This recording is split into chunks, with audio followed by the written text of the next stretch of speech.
Hi guys, welcome to preacher Venkatesh. Chennai super Kings ఈ సీజన్లో రెండోసారి తమ కంచుకోట లాంటి చెపాక్ స్టేడియంలో ఓటమి చవిచూశారు. ఈ పర్టికులర్ మ్యాచ్ నెంబర్ 49లో పంజాబ్ కింగ్స్ స్పిన్నర్స్ బాగా బౌలింగ్ చేయడం, రెండోది డ్యూ ఫ్యాక్టర్ మంచు ప్రభావం, ఈ రెండు వాళ్ళని దెబ్బతీసాయి. ఇదే గ్రౌండ్లో లాస్ట్ టైం ఎస్ఆర్హెచ్తో ఆడినప్పుడు కూడా చెన్నై టాస్ ఓడిపోయి సెకండ్ హాఫ్లో బౌలింగ్ చేయాల్సి వచ్చింది. కానీ అప్పుడు ఏంటంటే డ్యూ ఫ్యాక్టర్ ఇంతగా లేదు, ఎస్ఆర్హెచ్ స్పిన్నర్స్ కూడా అంతగా అంత ప్రభావం చూపించలేదు. కానీ ఈ పిచ్ మీద, ఈ పర్టికులర్ పిచ్ ఏంటంటే టిపికల్ చెన్నై పిచ్ లాగా అనిపించింది. ఎందుకంటే spinners for getting lot of turn and purchase. Grip అవుతుంది, బాల్ టర్న్ అవుతుంది, particularly first innings when there was not much dew. అది వాళ్ళని చాలా దెబ్బతీస్తుంది. పంజాబ్ స్పిన్నర్స్ హర్ప్రీత్ బ్రార్ అండ్ రాహుల్ చహర్ ఇద్దరు కూడా అద్భుతంగా బౌలింగ్ చేశారు. ఇద్దరు కలిసి తమ 8 ఓవర్లో 33 రన్స్ మాత్రమే ఇచ్చారు. ఒకటి 16 రన్స్ ఇచ్చారు, ఒకటి 15 రన్స్ ఇచ్చారు. 19 డాట్ బాల్స్ వేశారు. అంటే more than 3 overs out of their 8 overs are dot balls. So ఇద్దరు వచ్చి 2 వికెట్లు తీశారు, క్రూషియల్ వికెట్స్. మిడిల్ ఓవర్స్లో వికెట్స్ తీశారు. In fact Rahul Chahar bowled 19th ఓవర్లో ధోని బ్యాటింగ్ చేస్తుండగా జస్ట్ 3 రన్స్ ఇచ్చాడు. మొయిన్ అలీ వికెట్ కూడా తీశాడు. అంత ఎఫెక్టివ్గా వాళ్ళిద్దరూ బౌలింగ్ చేయడం, అది టీంకి బాగా కలిసి వచ్చింది. So Punjab was once again very very impressive. Last time ఒక హై స్కోరింగ్ మ్యాచ్లో 262 చేజ్ డౌన్ చేసి వాళ్ళు చాలా ఇంప్రెసివ్గా ఆడితే, ఇక్కడ లో స్కోరింగ్ మ్యాచ్లో కూడా వాళ్ళు బౌలింగ్లో అండ్ బ్యాటింగ్లో కూడా రాణించడం అనేది మనం చాలా లేట్గా మేల్కున్నారు. ఆర్సీబీ లాగానే వీళ్ళు కూడా లేట్గా షైన్ అవుతున్నారు. When there chances are almost becoming nil. ఇక్కడి నుంచి అన్ని మ్యాచ్లు గెలిచినా కూడా వాళ్ళు I think they will end up with 14 points, which might not be enough. ఎందుకంటే ఈ మ్యాచ్లో కూడా వాళ్ళ నెట్ రన్ రేట్ అంతగా ఇంప్రూవ్ కాలేదు. మ్యాచ్ గెలిచిన 7 వికెట్ల తేడాతో జస్ట్ 2.1 ఓవర్స్ డిఫరెన్స్తో గెలిచారు. సో అంత ఉపయోగపడే విజయం ఏం కాదు వాళ్ళకి. But they are impressive. ఆ ప్లేట్ they are been very very impressive బ్యాటింగ్లో, బౌలింగ్లో అండ్ ఫీల్డింగ్లో కూడా. వేరే చెన్నై సూపర్ కింగ్స్ మళ్ళీ వాళ్ళ బ్యాటింగ్లో కొన్ని లోపాలు మరొకసారి కనిపించినాయి. స్టార్టింగ్ చాలా బాగా అయింది చెన్నై సూపర్ కింగ్స్కి. ముఖ్యంగా వాళ్ళ కెప్టెన్ రుతురాజ్ గైక్వాడ్, అతను డిసప్పాయింట్మెంట్ ఉంటుంది ఇండియన్ టీంలో సెలెక్షన్ కానందుకు, కనీసం స్టాండ్ బేస్లో కూడా place రానందుకు. But he batted beautifully. ముఖ్యంగా పవర్ ప్లేలో మంచి స్ట్రోక్ ప్లే అతన్ని చూసాం. Is very very classy player. ముఖ్యంగా ఆఫ్ సైడ్లో అతను కొట్టే షాట్స్ చాలా అద్భుతంగా ఉంటాయి. అండ్ రహానే కూడా అతను సపోర్ట్ ఇచ్చాడు. ఇద్దరు కలిసి 8.2 ఓవర్స్లో 62 రన్స్ అయితే యాడ్ చేశారు. సో స్టార్ట్ బాగానే ఉంది. Rahane going for Rahane slow అయిపోతున్నాడు. అంటే పిచ్ కూడా అనుకూలంగా లేదు. Spinners were calling the shots. ఆ స్టేజ్లో రహానే ఒక పెద్ద షాట్ కూడా స్లాగ్ స్వీప్ అటెంప్ట్ చేసి అతను అవుట్ అయిపోయాడు డీప్ క్యాచ్ ఇచ్చి. తర్వాత శివం దుబేని పంపించారు. ఇది కొంచెం డిబేటబుల్ డెసిషన్. శివం దుబే అసలు ప్రిపేర్డ్గా ఉన్నాడో లేదో. ఎందుకంటే he never bats at number 3 as for as I know. గత లాస్ట్ సీజన్ ఆడినట్టున్నాడు కాస్త ఎర్లీగా. ఈ సీజన్లో ఈజ్ బ్యాటింగ్ అట్ 4 or 5 అంతే కదా. ఎందుకంటే అక్కడ స్పిన్నర్స్కి బాగా హెల్ప్ ఉందని చెప్పి, లెఫ్ట్ హ్యాండర్ స్పిన్నర్స్ బాగా ఆడతాడని చెప్పి తను పంపించారు. ఫస్ట్ బాల్కే అతను he miss the line and was LBW. So Shivam Dube golden duck వాళ్ళని చాలా చాలా ప్యానిక్ క్రియేట్ చేసిన వాళ్ళు. Ravindra Jadeja once again fail. Spin track పైన he could not get going. Rahul Chahar got him out. So Harpreet Brar వేసిన 8th ఓవర్ అనుకుంటా, 8th ఓవర్లో 9th ఓవర్లో రహానే అండ్ దుబే కొట్టాడు. తర్వాత జడేజా కూడా తొందరగా కొట్టాడు. సో 3 వికెట్స్ పడ్డాయి. 70 for 3కి అంత వాళ్ళు రిడ్యూస్. సో అక్కడి నుంచి వాళ్ళు రికవర్ కావడం కష్టమైంది. ట్రై చేశాడు రుతురాజ్ గైక్వాడ్, చివరిదాకా పోరాడాడు. మరొక 50 తన ఖాతాలో వేసుకున్నాడు. Strike rate was okay considering the pitch and condition. 127 అంత స్ట్రైక్ రేట్.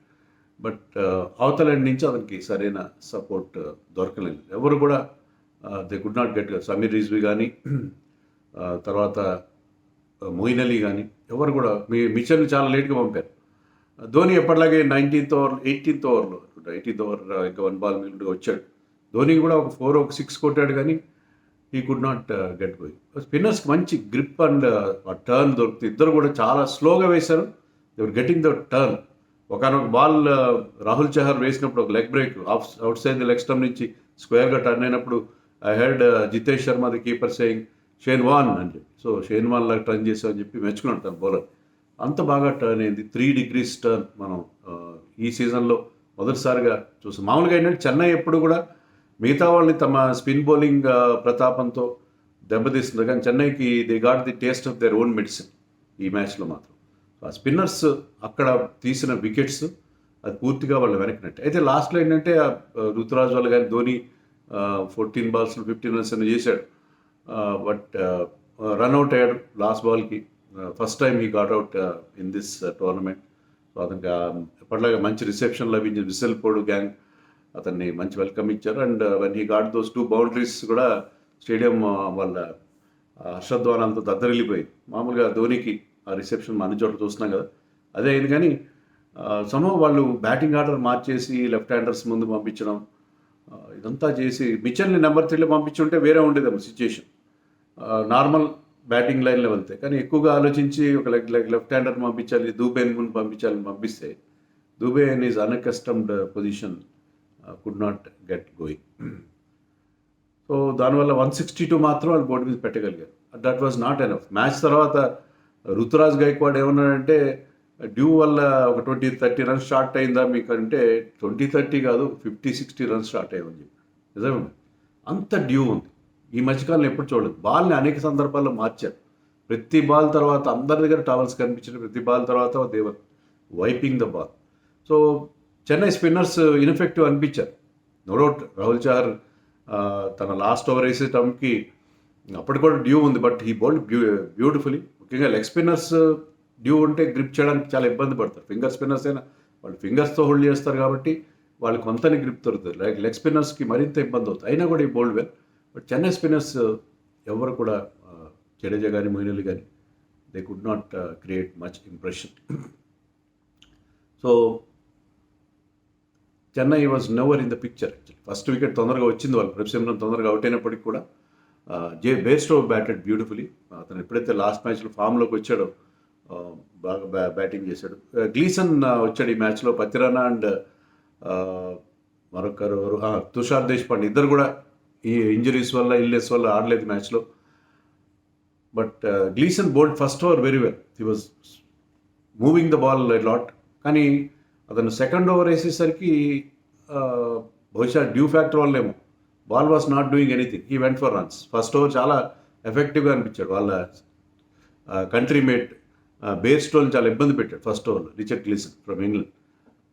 బట్ సెకండ్ ఓవర్లో తేలిపోయాడు. సో చెన్నై పేసర్స్ కానీ స్పిన్నర్స్ కానీ ఎవ్వరు ఎఫెక్టివ్గా అనిపించలేదు. Rilee Rossouw also batted beautifully. ఒకటే ఒక సిల్వర్ లైనింగ్ ఏంటంటే ఇండియన్ టీంకి సంబంధించి శివం దుబే ఫస్ట్ టైం అతనికి బౌలింగ్ ఇచ్చారు. బౌలింగ్ సెకండ్ బాల్కి that important wicket of Bairstow తీశాడు. అది అతని కాన్ఫిడెన్స్. ఎందుకంటే ఇండియన్ టీంకి మనం అతను 6th బౌలింగ్ ఆప్షన్ ఇస్తాడని చెప్పి మనం అనుకుంటున్నాం కదా. That was a welcome feature for it. కానీ అదే ఓవర్లో ఈ went for a 6 and boundary. ఎందుకంటే అతని పేస్ లేదు. Is just a medium pacer, bowls in the 120s. దానివల్ల కొంచెం ఎప్పుడైతే అతను లైన్ కానీ లెంత్ కానీ మిస్ అయితే he will be taken for runs. అదొక ఫ్యాక్టర్ ఉంది అతను. సో అతను ఇన్ఫ్యాక్ట్ అతను బౌండరీ 4 ఇచ్చినప్పుడు he try to roll his fingers and bowl a slower one. But అది కూడా వర్కౌట్ కాలేదు. బట్ స్టిల్ అతను బౌలింగ్ వేయడం అనేది కొంతవరకు మనకి సంతోషించాల్సిన విషయం. Shashank Singh once again was very good. Shashank Singh bowled beautifully, batted beautifully. అదే రన్ రేట్ క్విక్గా చేసి ఉండకపోవచ్చు, ఎందుకంటే అంత ఈజీ కాదు ఆ పిచ్ పైన బ్యాటింగ్ చేయడం. రెడ్ సాయిల్ పిచ్, మామూలుగా బ్లాక్ సాయిల్ పిచ్ చూస్తున్నా, red soil pitch it had something for the faster bowlers initially. And స్పిన్నర్స్కి ఆ టర్న్ లభించడం కూడా చూసాం. కానీ డ్యూ ఫ్యాక్టర్ వల్ల ఈజీ అయిపోయింది, వాళ్ళు చేసి చాలా ఈజీ అయిపోయింది. Rilee Rossouw missed a full toss and was played on, but he batted very well.